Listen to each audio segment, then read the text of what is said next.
Need to find averages based on specific conditions in Excel?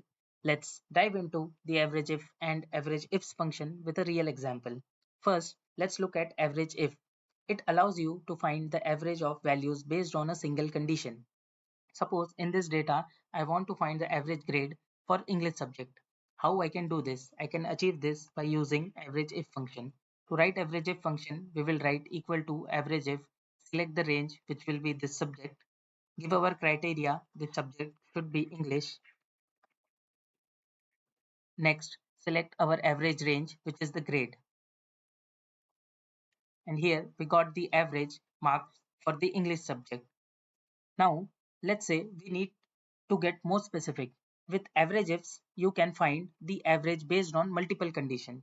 Now, in this, if I want to find the average of grade for English subject and for male gender, how I can do this?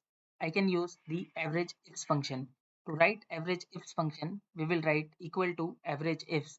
In this, we will select the average range first, which will be the grade. Then we will give our condition where first subject should be English, and nextly the gender should be male.